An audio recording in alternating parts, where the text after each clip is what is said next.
Good morning. New Zealand is officially Korea's 13th free trade partner after the leaders of the two countries sealed a deal, opening new roads to expand trade and investment. As Singapore and the world mourns the loss of the father of Singapore, Korean President Park Geun-hye confirms her attendance to the state funeral. Olympic gold medalist Park Tae-hwan is suspended for 18 months for the use of a testosterone shot, but the ban leaves him time for Rio. People from all walks of life come together to take on a world record and show some appreciation for the trees.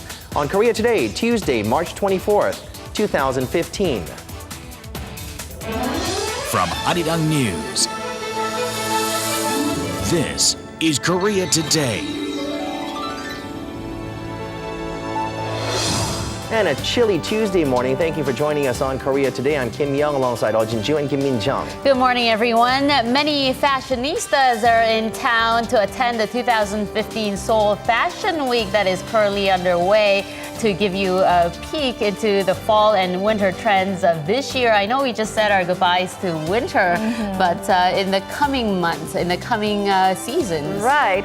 Now, this year's trend for the FW season is still oversized look, as you can see, with the jackets and wider pants. The jackets have gotten longer than the previous season.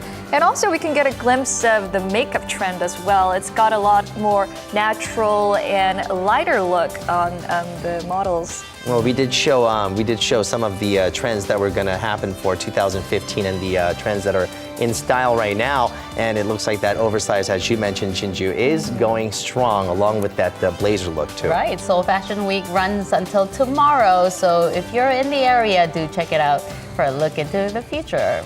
All right, let's get a check on the stories making headlines on this Tuesday morning. Korea has signed a free trade agreement with New Zealand, making it the 13th trade pact, 4 months after the two sides finalized the details to expand trade and investment.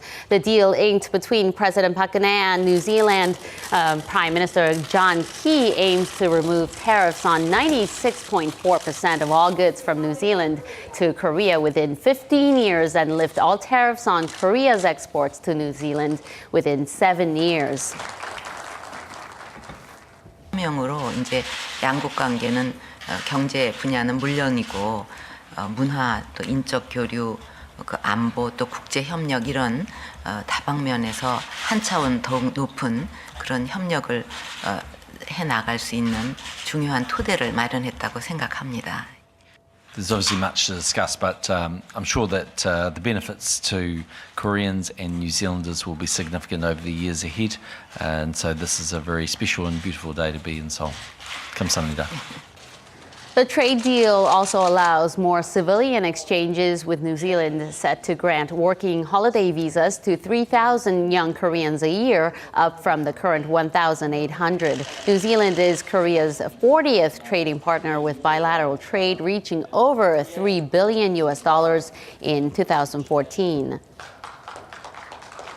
A delegation led by former Korean Prime Minister Lee Hong-gu and former Japanese Prime Minister Yasuo Fukuda met with incumbent Japanese leader Shinzo Abe at his residence in Tokyo, where they asked for political resolve in mending ties between the two countries. Calling it the second stage of normalization for diplomatic relations, the group stressed the need for the two countries to work towards summit talks.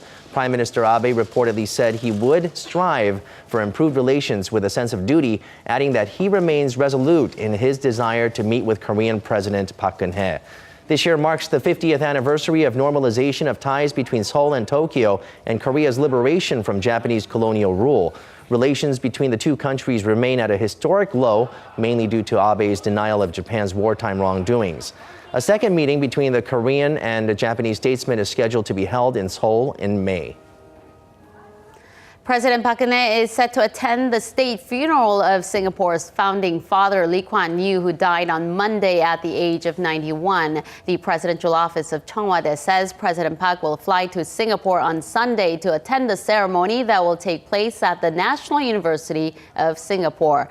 The presidential spokesman said the former Singaporean prime minister had a special relationship with South Korea, having visited the country 6 times. President Park's personal ties with the late leader go back to 1979 when she attended a meeting between her father, then President Park Chung-hee, and the Singaporean leader. The president released a statement after Lee's death, calling him a friend of the South Koreans who offered wisdom for the development of relations between Seoul and Singapore.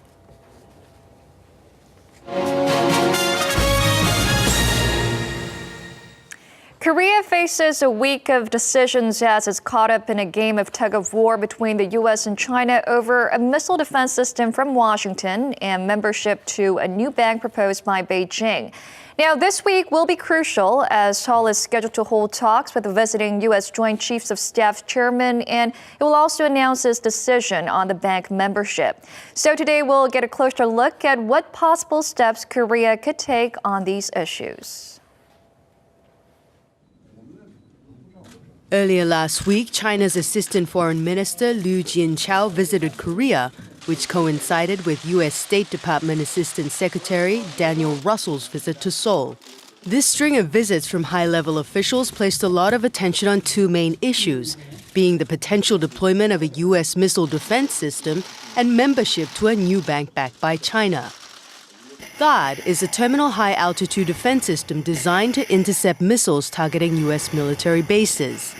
Washington believes the deployment to South Korea is necessary to counter missile threats from the north. THAAD is designed to shoot down only enemy planes and missiles. According to U.S. Department of Defense, it has a 70% interception rate. If it's deployed to a location like the Pyeongtaek U.S. military base, it can intercept missiles targeting South Korea. About 300 million people living in the greater Seoul area, 3/4 of Chungcheongnam-do province, and 2/3 of those in Chungcheongbuk-do province will benefit from it. So it would be very useful for us. However, China has strongly opposed the deployment of this system. We hope that the related countries are prudent in making a decision on THAAD deployment. One of the reasons why Beijing and other neighboring countries are concerned about the deployment is because of its key technology, the X-band radar. Its missile range may only be 200 kilometers, but the radar has a scope that can reach up to 1,800 kilometers, all the way to China and Russia. In light of such concerns expressed by China, Seoul's defense ministry has said that neighboring countries cannot exert influence on its security policies. We will make our own decision based on national security and military interests if the U.S. government asks for the issue to be discussed. Meanwhile, there's another thorny issue for Korea to decide on while the U.S. and China are engaged in a tug-of-war. It's a question of whether to become a member of the Asian Infrastructure Investment Bank. The AIIB was proposed by Chinese President Xi Jinping in 2013 with an aim to develop infrastructure in developing countries in Asia. Experts say the bank will become a rival of the World Bank and Asian Development Bank, led by the US and Japan. First of all, it's significant that China is challenging the economic and financial system led by the West. Also, the Chinese government has determined that its domestic growth has reached its limits. So this move is related to China's plan to create a Silk Road economic belt and maritime Silk Road that would link it with Southeast Asia and Central Asia. China is saying that it wants to be at the forefront of building infrastructure in this region. Many countries outside of Asia, such as France, the UK, and other European states, have signaled they will join the AIIB as well. As of now, a total of 31 countries have confirmed their membership. With the number of member states growing, the US is more actively voicing its opinion on the matter. We all want that this bank will truly be an international development bank, not simply a Chinese bank. With leading countries aside from the US joining in on the new bank, the Financial Times speculated the global shift in economic power has begun. Membership with the AIIB is seen as an attractive option for Seoul, but some raise concerns about the potential influence China may wield against Korea. When China first proposed the AIIB, it offered that Korea be the second largest shareholder. In that case, it would mean that China provides $50 billion, while Korea provides $5 billion. But Seoul would have significant influence as the second largest shareholder. As there's a high possibility that China will become the chair, Korea should try to become the vice chair. By doing so, it can offset some of the concerns about being dependent on China. With these changes, decisions need to be made. The U.S. has announced plans to deploy 7 THAAD units by 2019, and in the meantime, China has asked Korea to finalize its decision on joining the AIIB by the end of this month. Deciding on the THAAD or AIIB issue within the constraints of diplomatic relations with China and the U.S. seems to be a rather risky approach. Foreign policies are flexible and because of that can sometimes appear to change often. What we're seeing now is Korea finding its center of balance while calculating national interests. Given the nature of Sino-U.S. rivalry, given the nature of our geopolitical location in the region, we will be encountering these similar issues many more times. So I think what we need to do is to redefine our core national interests. Down the road, I think a foreseeable or predictable pattern of behavior will arise in our relations with the Chinese and also with the Americans. In these times of diplomatic tensions, Seoul is in need of a well-balanced approach towards both countries.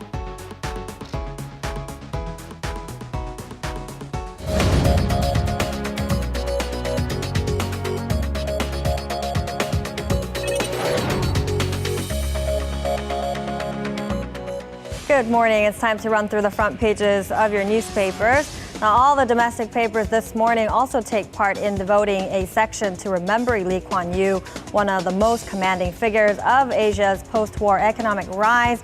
Let's begin with this news on 조선일보. And it's a top headline right here. It says, Asia's political giant says goodbye. So the former Prime Minister of Singapore, who died in the early hours of yesterday morning at age 91, had dedicated his entire life to the development of Singapore and was known to be a pragmatist to his dying day. If we take a look at this sub-headline here, leaving a will 4 years ago, Lee said people should demolish his home after his death and not convert it into a memorial hall. The reason being, he believed plans for city development could be altered once his house is torn down, opening way for construction of high-rise buildings nearby, which would in turn raise the real estate value. And moving on to some local news now on the side of 동아일보. And this one is regarding terrestrial broadcasting, and it's called 66.8% of public oppose increasing ad time for terrestrial broadcasters. And this is according to a survey, online survey, conducted by a research center affiliated with the Korea Press Foundation on 1,039 people last week, and it was on the topic of regulations on advertising time.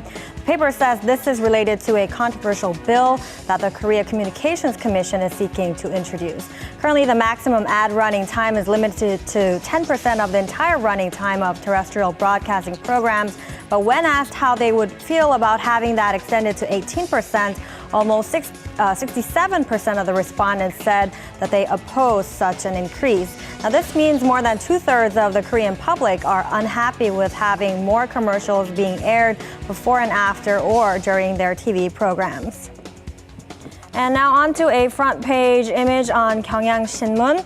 And this is regarding that fire which occurred yesterday, and it's called helicopters head to DMZ to put out the fire that started in North Korea.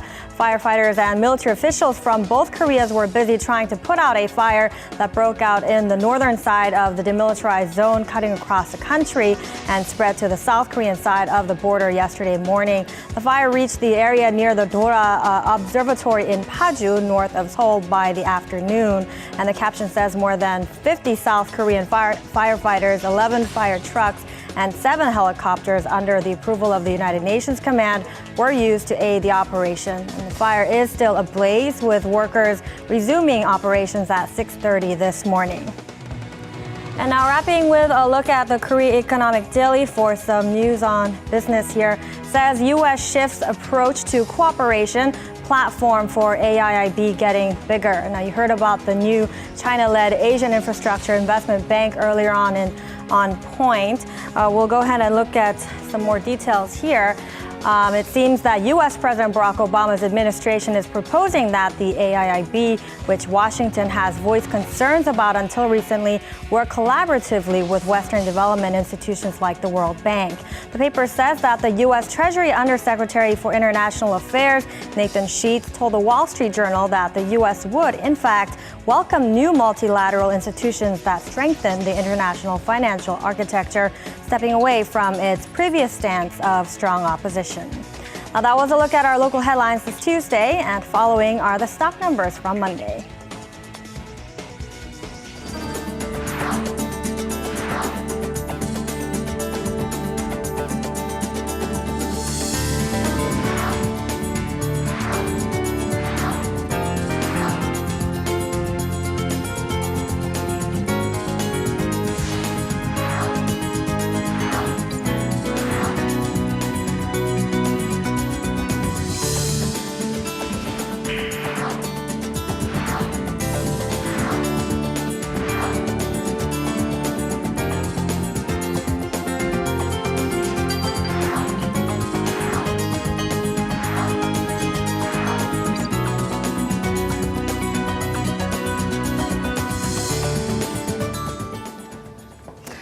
Well, the morning's off to a chilly start this morning. A chilly and dry start, that's for sure. For a check on today's weather, we'll go to Chun Song-cho. She joins us from the outdoors. Good morning. Good morning to you, Song-cho. Good morning, guys. It's a breezy, chilly morning today as the spring cold snap continues on from yesterday. The high-pressure system over central China has expanded, giving out clear conditions, clear skies across the entire Korean peninsula. However, with not enough clouds to keep in the warmth, radiational cooling pushed the overnight lows into the negatives for a lot of places throughout the entire country. With many hoping this cold spell is going to be the season's last one, conditions are set to warm up starting in the afternoon. But concerns over frequent wildfires breaking out here and there are growing as the dry weather conditions persist. Dry weather advisories remain in effect in the majority of the nation, and more areas are under such warnings now, including the Greater Seoul area and parts of Gyeonggi-do, Gangwon-do, and Gyeongsang-buk-do provinces. The Korea Forest Service also raised its alert system of risks of wildfires yesterday. So at times like this especially, people should definitely take extra precautions to avoid sparking any accidental fires. And with that, let's take a closer look at today's temperature readings around the nation. Currently, mercury levels are hovering around freezing here in Seoul at 1 degree Celsius, and a wind chill factor is making it feel colder than that. They'll move closer to the seasonal average in the afternoon as daytime highs soar up to 12, while Daegu tops out at 14. This is all from me with the weather forecast. Back to Minjung in the studio. The world joins Singapore in the mourning of a storied leader, Lee Kuan Yew, the founding father who led the city-state through independence, separation from Malaysia, and eventually into prosperity. We'll turn to our Eunice Kim, who is standing by at the News Center for more on this and other global headlines. Good morning, Eunice. Good morning. We know that President Park will attend the state funeral this coming Sunday. Could you tell us what's ahead for the rest of the week? Sure thing, Minjung. The late Prime Minister Lee Kuan Yew's body will lie in state at the country's parliament building starting tomorrow. It will remain there through Saturday before the state funeral is held next Sunday. Now, the week-long period of national mourning will culminate in a private cremation of Mr. Lee's body, just as his wife's was before him. Now, an endless stream of tributes were made online and offline on Monday Monday, including outside the presidential residence of the Astana you're seeing there, where a book of condolence was made available earlier. Mourners awaited the arrival of Lee's body outside of that residence as some called out his name. World leaders also sent their deep condolences. China calling the 91-year-old an influential statesman and strategist. Indonesia remembering him as an inspirational leader in Asia. And Malaysia noting Lee's legacy that will be carried forward with the future of Singapore. On to other news now. A group claiming to represent the Islamic State group's hacking division is calling on lone wolf jihadists to attack 100 American troops. The group posted online their names as well as their photos and addresses. It also claimed to have hacked into military databases to access the information. All claims that U.S. authorities, including the FBI, are looking into. A Defense Department spokesperson said he or she could not immediately confirm the validity of the information. Related service members have been notified and advised to stay vigilant. Let's turn to Paris, France now. Some motorists there were banned from hitting the streets on Monday after the city briefly hit air pollution levels higher than those of Shanghai. Yeah, that's right. Just for a few hours last week, Paris did exceed levels that of Shanghai on an air pollution index chart 127 to 106, but it was enough for authorities to ban vehicles with even-numbered license plates from hitting the streets. Now, the mayor of Paris, Anne Hidalgo, announced the one-day ban on Sunday, effective on the country's capital and all 22 of its surrounding suburbs. Police officers were posted across the city to manage traffic and also pull over offending drivers who were subject to an immediate 22 euro fine. That is about $24. Now, this is the second time Paris has tried such an anti-pollution move. The first was back in March of last year, during which its air quality surveillance agency reported a 6% fall in particle pollution. Monday's ban was hailed as a success, as traffic was also reported to have been cut down to 40% of their usual levels. Minjung. Fewer cars on the roads almost always sounds like a great idea. Right, absolutely. Thank you, Eunice. Sure thing. And stay with us on Korea Today, especially if leg swelling is something that's weighing you down quite literally. You can get leg edema after long hours of sitting or standing all day at work. Sometimes this is not to be taken lightly, since they can lead to other conditions. How do you treat it or prevent it? Our Dr. Alice Hyung-Young-dan joins us for more. Last year, Korea's leading architect took home the prestigious Golden Lion Award for architecture at the Venice Biennale. And apparently that work is back on home soil. And joining us to talk more about that and how you can see it is Im Yoon-hee. Good morning. Good morning. So last year was the first time Korea took home the Golden Lion for architecture at the Venice Biennale, which is probably the world's most recognized and largest art gathering. Well, Cho Min-suk, the leading curator for the project, is one of Korea's leading architects, and he's brought the project Crow's Eye View, the Korean Peninsula, here on home soil. Have a look in this next report. Since the division of the Korean Peninsula in 1945, the two Koreas have continued on very different paths. The differences can be seen in all aspects of life, but particularly in architecture. Korea's leading architect Cho Min-suk examined the contrast between the two Koreas in his Venice Biennale exhibit, Crow's Eye View, the Korean Peninsula, which took home the prestigious Golden Lion for Best National Participation. The theme of the exhibition is Seoul and Pyongyang and the contrast between their capitalist and socialist systems.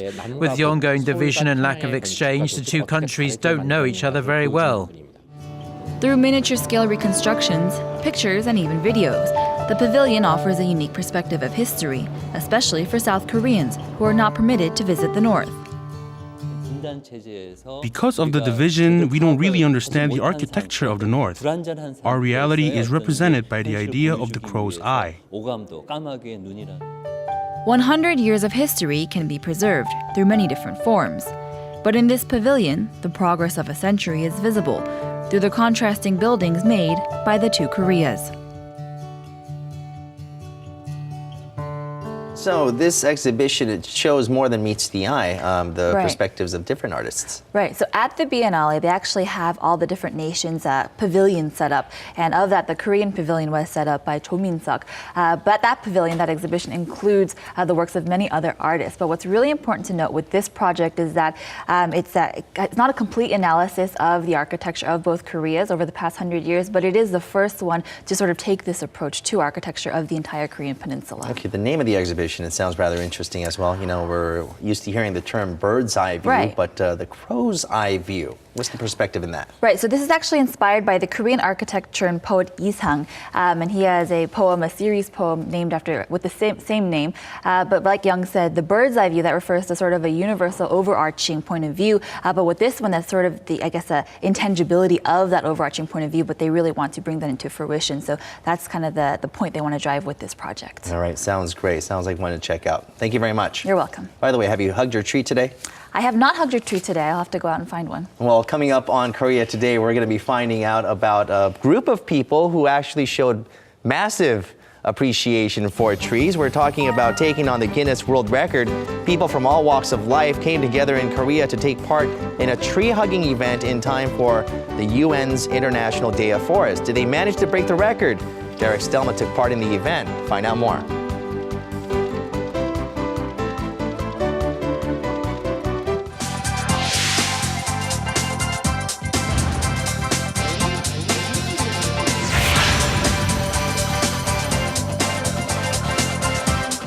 One of the hottest topics trending online at the moment is the budding relationship between two Korean superstars, a singer-actress Suzy and actor Lee Min-ho. This is huge. Right, I know.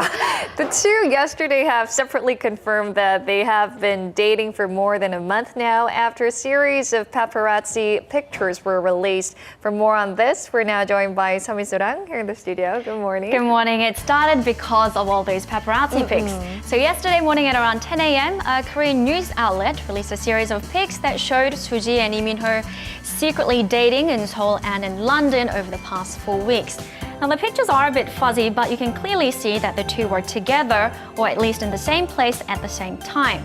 Then at 12 p.m. yesterday, so within 2 hours of the photos being released, both sides confirmed their relationship. Lee Min-ho's agency said they have been seeing each other for about a month now, while Suji's agency also confirmed they are in the early stages of a romantic relationship. And soon all these congratulatory messages started pouring in on Lee Min-ho's Weibo and Suji's Instagram accounts. Considering that those two SNS accounts put together, the followers amounts to like tens of millions. Yeah, they Tens have a of huge millions. following. Wow. Very famous, very popular, a huge fan base, and some are even dubbing them the Brangelina of Hallyu. That's cute. They're so cute together. They though, are right? very well going together. And on to some more great news. On the IT sector this time, a Korean white hat hacker successfully hacked several softwares and wins several major prizes at an international contest.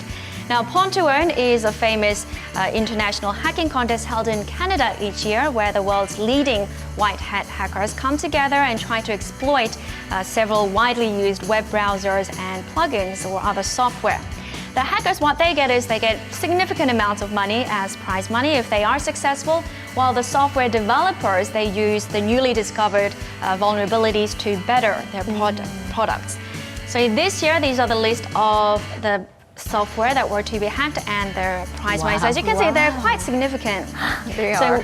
So we have 4 web browsers and 2 plugins, and the highest single prize winner this year broke 3 of these, and it was none other than Korean securities researcher Lee Jong-hoon, who single-handedly broke 3 web browsers, Chrome, Safari, and Internet Explorer, and he took $225,000 in prize money. He looks quite young. Hey, look at his stare too. Look at that picture on the Very left. intense gaze. Very. You can see his concentration, but as you mentioned, looks very young. He's only 22. Oh, really? Very and talented. Very talented, and he's very famous in this hacking world, and he's been considered the God-sent prodigy because he's been winning against professional since he was in school. Wow. So definitely Incredible. a name to watch.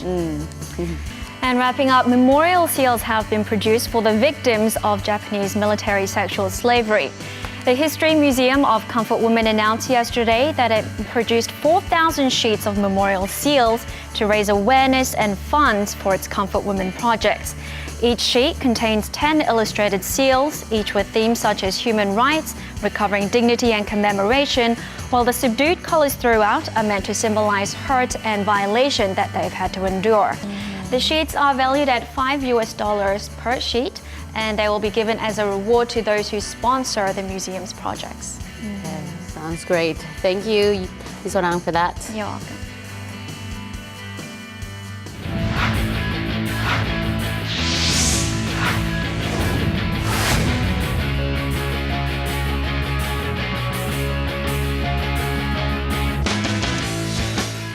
And a good Tuesday morning to you all as we kick things off in swimming, where Park Tae-hwan has finally received his suspension after a hearing with FINA in Lausanne, Switzerland on Monday. Of course, despite having his legal team ready at the hearing, he was still slapped with an 18-month ban for the use of the testosterone shot Nebido. And despite losing his 6 medals from the 2014 Incheon Asian Games, the good news is he's still able to participate in the 2016 Rio Summer Games, which will kick off in August of next year. Now, his 18-month ban starts from September 3rd of last year to March 2nd of 2016, giving him roughly 5 months to prepare for the Summer Olympics. Now, on a brighter note, and over to the JTBC Founders Cup, which finished off as 4 days of the event. And by the end of the tournament, yet another Korean went home with the trophy. And this time it's the 19-year-old super rookie in Kim Hyo-ju, who shot a 5 under 67 on the final day to finish off with 21 under par overall to beat out American Stacey Lewis by 3 strokes.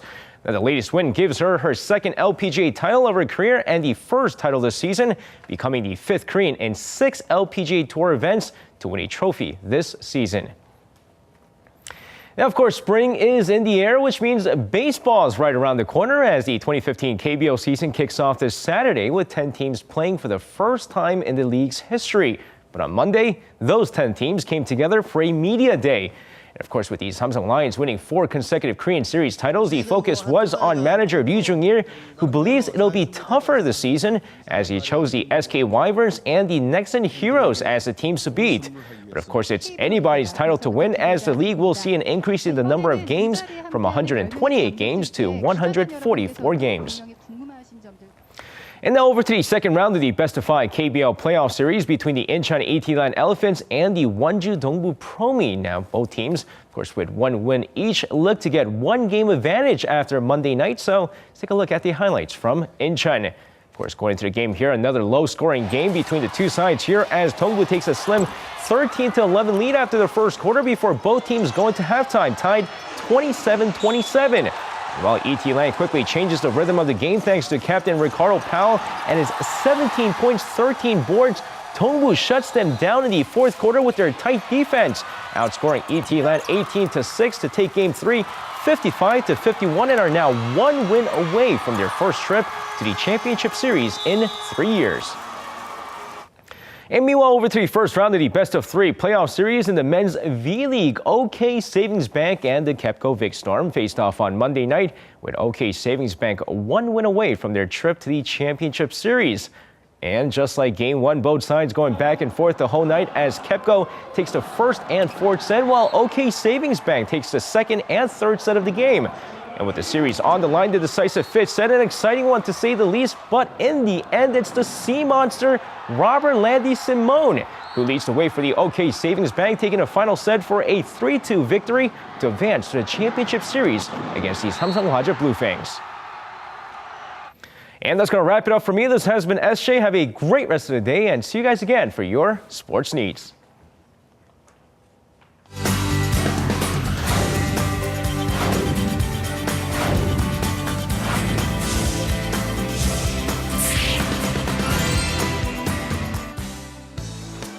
Spring is in full swing, and it's time when a lot of people head out to enjoy the weather.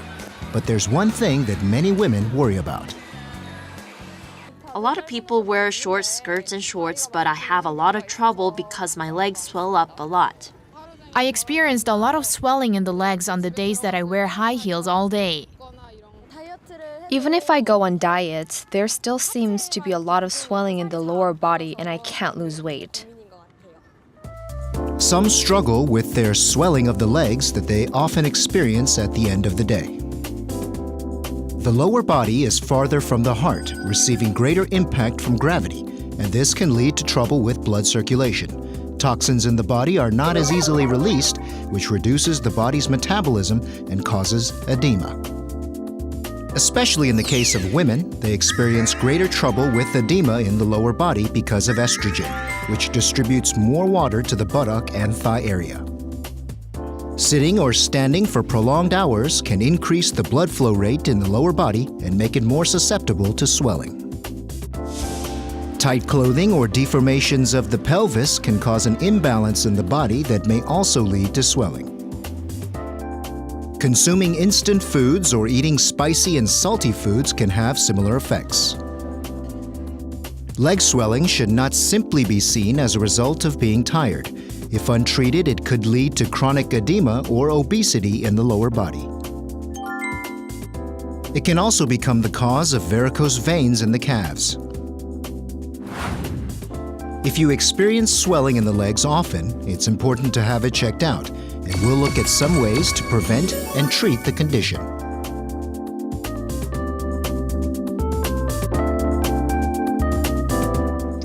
Lots of people would be able to relate to this problem, frequent swelling in the legs, also known as leg edema. And we have Dr. Alice Hyun-Young-tan from Samsung Medical Center joining us to talk more about that. Good morning, Doctor. Hi, good morning. Okay, so some people rarely experience swelling in the legs, but some people more frequently than others. How do you tell whether it is actually leg edema and if you need treatment for it? Right, so there are a lot of different causes for leg edema. The important thing is to differentiate, is it because of a light cause such as chronic venous insufficiency or potentially life-threatening conditions such as heart failure, liver failure, kidney disease, or deep vein thrombosis.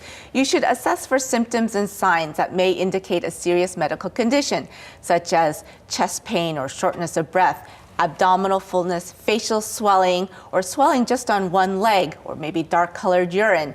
In these situations, you should seek medical attention.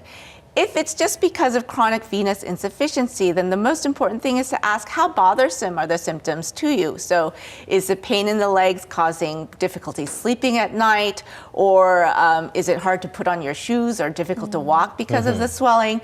Perhaps it's cosmetically disturbing, or there are ulcers because the symptoms have been prolonged. If you answer yes to any of these questions, then you should get treatment.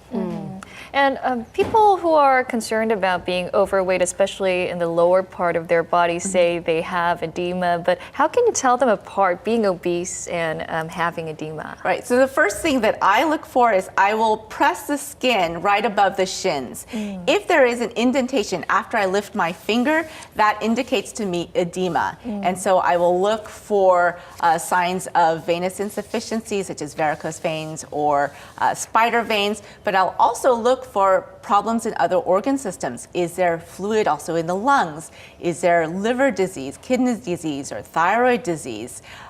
With obesity, usually the largeness is not limited to one part of the body. And of course, we will check the patient's height and weight to calculate their body mass index, or we can check the abdominal circumference. Right, you mentioned varicose veins, but if swelling becomes severe, it can lead to varicose veins, I believe. And how are the two conditions related, and what other conditions lead to varicose veins or leg edema? So varicose veins and leg edema, they can share the same underlying mechanism. So basically we're talking about faulty or not properly working leg valves in the veins. In the early stages, all you may have is swelling of the legs, but if this becomes prolonged, the increased pressure can cause the veins to start to protrude and swell more, and that will lead to varicose veins, sort of the bulging veins that you can have in your legs. All right, so there are ways to treat leg edema or leg swelling, so let's take a look at the options that are out there.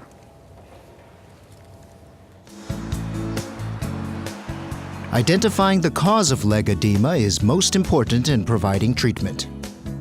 Park Hae-min spends an average of 8 hours sitting at the desk at work.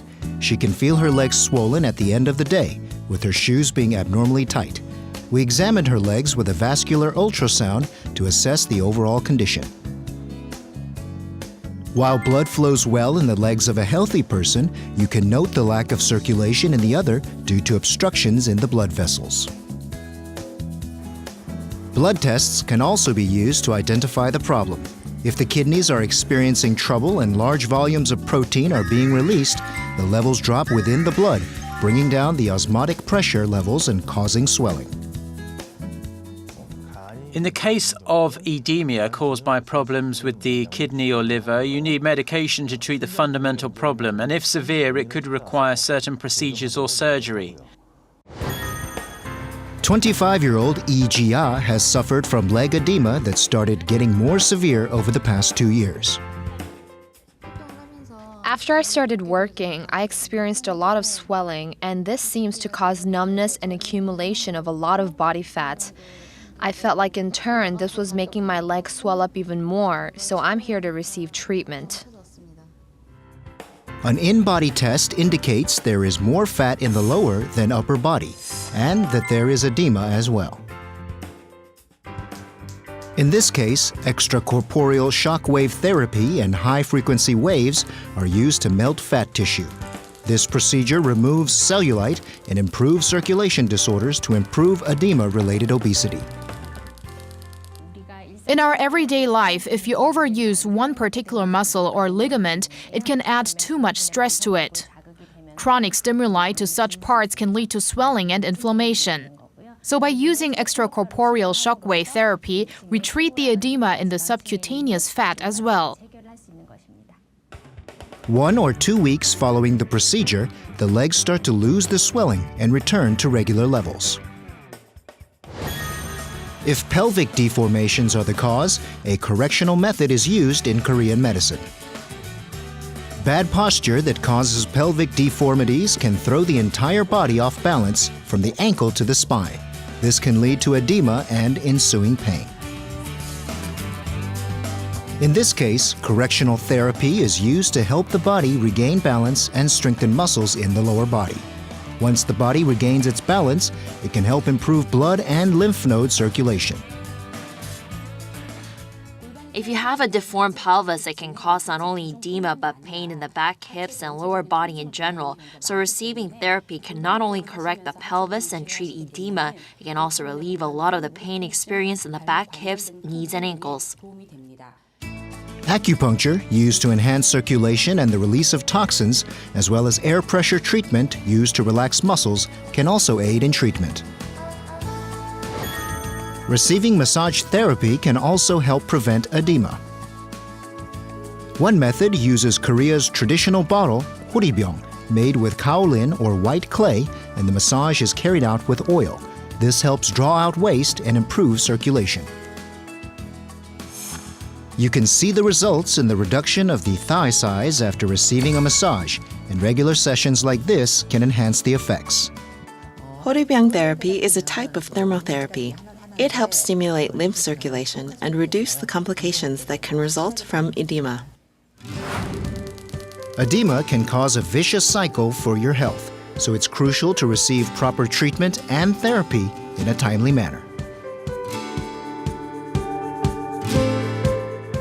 For those women who don't really have the time to go to get the massage therapy, I've seen people using bottles to roll down on their legs. You've seen people, or you have used? I haven't used it yet, but also wrapping their legs with cling wrap. Is this actually helpful? Well, like we saw in the video, intermittent compression boots, therapeutic massage, or medical compression wraps, these can all help. But what you just asked about, using a beer bottle to massage your legs, that might help with circulation temporarily, but it's not a lasting solution. And wrapping your legs with plastic, I highly recommend against that, because that can actually cut off the circulation and make the problems worse. I see. Well, compression stockings, there are medical ones and non-medical ones. What would you say the differences are? For medical medical compression stockings, they offer gradiated compression. In other words, they're tightest around the ankle, and then the compression sort of lightens up as you move up the thighs. This stepwise difference in compression helps squeeze the blood and the fluid up from the feet back up to the heart, and that's very important. Non-medical compression stockings may not offer enough support, or they may have support or pressure in the wrong places, and that can actually make swelling worse. Okay, well, it looks like we've seen some options, some treatment options, but before getting up to the treatment point, I mean, what can you do to prevent this, or what can you do to control this? You mentioned low sodium diet. How about exercise? Are there things that we can do? Right, so let's talk about do's and don'ts. So in terms of don'ts, avoid sitting or standing in one position for a long period of time. Get up and move around, or at least flex your ankles when you're seated. Don't cross your legs when you're seated. That can actually hinder your circulation. In terms of the do's, try to elevate your legs as much as you can when you're laying down or when you're seated. Using a footstool can sometimes help with this. Wearing the compression stockings will help. Also, if you can do toe lifts, you know, when you're standing, stand up on your toes, that will squeeze the calf muscles. And then choosing low-heeled shoes actually uses those calf muscles to squeeze the veins and help with circulation. These are all things that you can try. Well, now that you mention it, it seems that heels may be a part of the, a cause of that too. Exactly, yes. All right. Thank you, Dr. Don, for your time this morning. Thank you for having me. Thank you. Okay, bye-bye.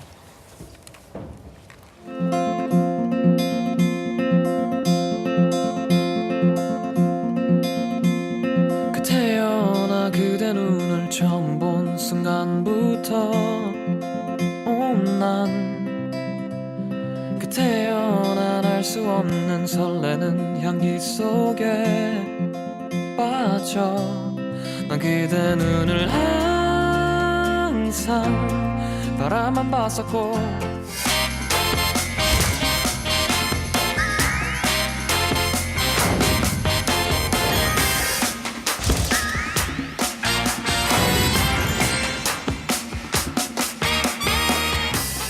A very interesting event was held this past Saturday. A bunch of people got together in hopes of breaking a record on the Guinness Book of World Records. We'll find out about this with our Derek Stelma, who joins us. Good morning. Tell us about what this is. Yes, so a ton of people gathered together on Saturday in the Pocheon area. That's where Korea's National Arboretum is.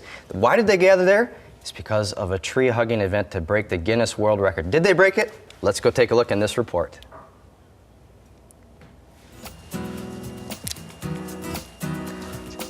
Korea's forests account for roughly 70% of its land. Back in 1982, the Food and Agriculture Organization called the country's forest rehabilitation efforts a great success following the aftermath of the Second World War.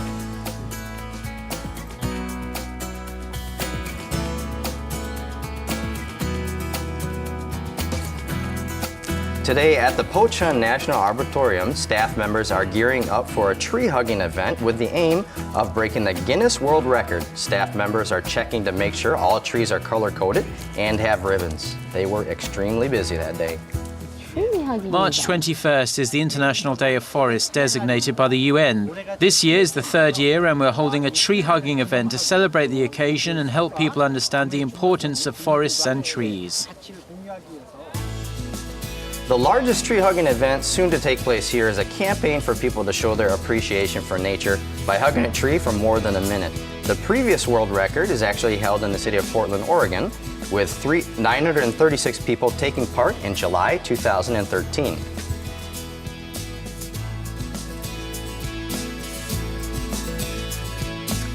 And you can see here some of the pictures from that event. A lot of happy people there, hugging their trees. But this year, more than 1,000 people are expected to participate in the event in Korea.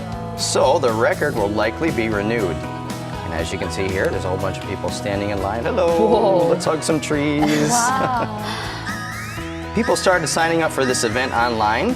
Actually, March 5th was the exact date. It brought people together from all ages, young and old.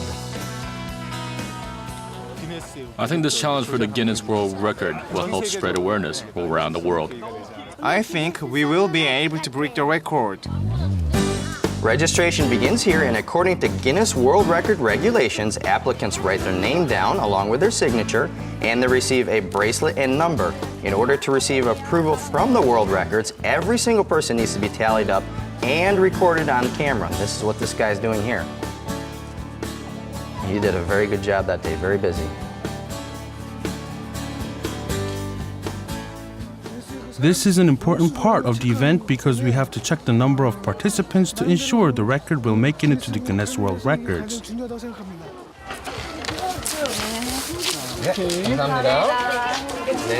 60, huh?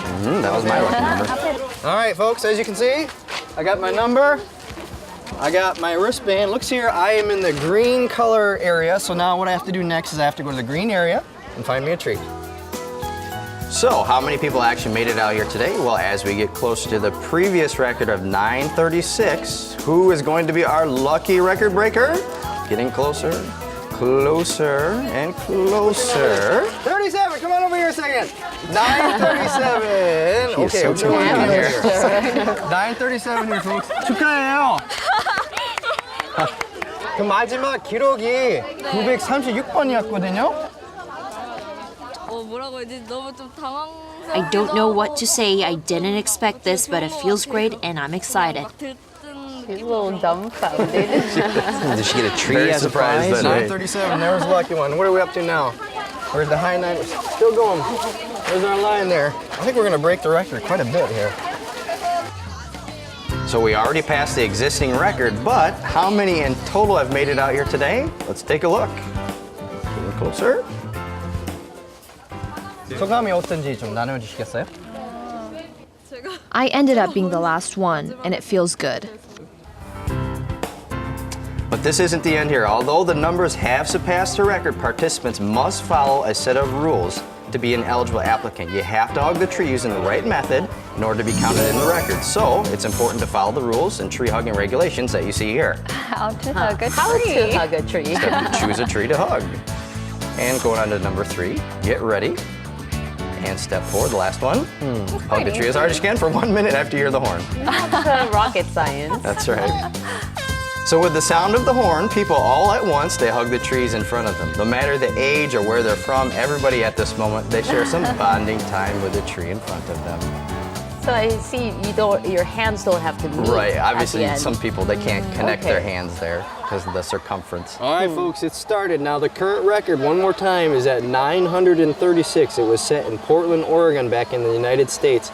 And right now, we gotta hang on for 1 minute. There are inspectors all over this place, dozens of people that are checking to make sure that people, they stay hugging this tree this whole time here, because if they let go of their hands, it doesn't count. Inspectors everywhere. I'm happy that I could come out with the family and take part in a meaningful event like this. It made me think that I should be more loving and caring toward trees. It made me care more about trees. According to Guinness World Records, if more than 5% of the participants fail to meet tree hugging standards, the application's thrown out. To provide proof of this on site, monitoring agents are up close filming to present as evidence here. In the coming weeks, we'll organize the footage, photos, and related documents. We'll submit it all along with statements from the witnesses, the photographer, and timekeepers to the Guinness World Records. We expect to hear back from them within 3 days. How many times have you hugged a tree in your daily life? People say it was a great experience to get up close with nature and, of course, express a sense of gratitude for what it provides. A lot of people showed up that day for this event. They showed their love for nature and the trees. Tree hug, let's take our pictures. And they also give you that little towel you see around their necks there. Give you a little present as well. You know, we always hear about deforestation and all that, and we never really seem to appreciate what exactly the trees do for us. Now, how did it feel being a part of this event? You know, to be honest with you, I've never hugged a tree before ever in my life. I don't think it a was lot of just people have. a little awkward. But you know, the whole process itself was really interesting. There was a lot of behind the scenes that we didn't see on camera. tons and tons of volunteers, and actually the military actually came and they helped out a lot of the participants. They took them to their designated areas, so they worked really, really hard. It was really fun to be a part of the process in order to attempt to break the record.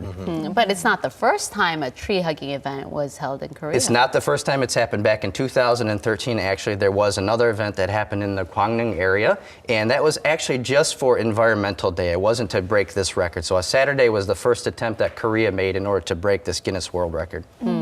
And April 5th is Tree Planting Day here in Korea, so I heard that there was a lot of events going on ahead of that designated day. There is, yes. Actually, tomorrow, the 25th of March, there's actually an event that's going to be held in the Gwanghwamun Plaza Square area, in which 15,000 different seedlings are going to be given out to people that love trees. But it's not only in that area. Actually, nationwide at 183 locations, 1.4 million seedlings are going to be given out to Koreans. So if you're a tree lover, forest lover, go check it out.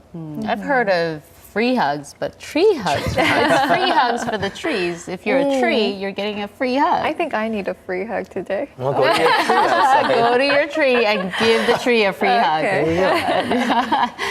All right, we could go on and on and on with this, right? All right, thank you so much, You're Derek. welcome. My pleasure. All right, well, this is where we say goodbye on this Tuesday morning. All right, enjoy your day, and we'll see you back here tomorrow morning at 7 a.m. Thank you for watching. Bye-bye.